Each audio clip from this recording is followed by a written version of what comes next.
xibaar yu wér te wóor ca tàng-tàng ba abonnez-vous pour ngeen di mën di jot suñuy vidéo. dal leen ak jàmm seen chaîne bi di Buzz 221 HD kii di Anta Babacar Ngom di ak personnalité politique bu kenn dootu présenté ci réew mi di Sénégal ci procès bi nga xam ne moom moo doon jaar ci diggante moom ak kii di Momar Samb Tamsir Ndiaye Tahir Anne ak Ndeye Penda Dieng kookee mujj naa daal di am ndam jëmale ko seen kaw. coow loolee nu mu demee moom mooy que ne en 2021 kii di Momar Samb Tamsir Ndiaye Tahir Anne ak Ndeye Penda Dieng dañoo dem ba biir Almadi daal di fay fekk benn immeuble R+5 bi nga xam ne Anta Babacar Ngom moom moo ko daal di moom ñu daal di jëfandikoo ay documents yoo xam ne baaxul daal di dem ci banque bi ñu dippee Ora banque daal di jël immeuble boobee nga xam ne Anta Babacar Ngom moom moo ko daal di moom te mu daal di nekk biir Almadi daal di koy hypothéquer maanaam daal di koy def akub garantie ngir banque bii di Ora banque daal di leen di aal xaalis.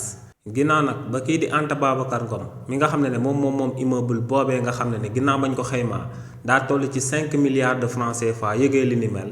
daa dem ci kanami yoonu réewu Sénégal daal di porter plainte jëmale ko ci jëmm kookee di Momar Samb Tamsir Ndiaye Tahir Anne ak Ndeye Penda Dieng li ni mel nag moom moo sababoon ci procès bu njëkk bu ñu amaloon en première instance jëmale ko ci diggante ñooñee dañoo jëloon daan yu 10 daal di koy teg ci ndodd kookee di Momar Samb Tamsir Ndiaye Tahir Anne ak kii di Ndeye Penda Dieng daal di leen di toppee faux et usage de faux ak usurpation d'identité waaye tamit ci procès d'appel bi nga xam ne amaloon nañ ko jëmale ko si ñooñee dañoo dëggaloon daan bi nga xam ne moom lañ njëkkoon a daal di amal ci première instance. ginnaaw nag bañ jàppee ñooñee daal di leen di tëj ci kaso bi kii di Anta Babacar Ngom yoonu réewu Sénégal moo ngi soog a daal di finaliser procédure bi mu daan amal ngir daal di aj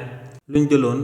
immeuble am bi nga xam ne R+5 la te mu daal di nekk Almadi daal di koy hypothéquer ci biir banque bi ñu dippee Ora banque. donc kii di Anta Babacar Ngom ginnaaw ba ñeent nit ñi nga xam ne xamu leen jëlee akub immeuble am bu nekk ca Almadi daal di koy hypothéquer yoonu réewu Sénégal daal dina koy delloowaat bépp droit bi nga xam ne moom la moomoon jëmale ko ci immeuble am boobee nga xam ne R+4 la te mu daal di nekk ca biir Almadi. xibaar yu wér te wóor ca tàng-tàng ba abonnez-vous pour ngeen di mën di jot suñuy vidéo.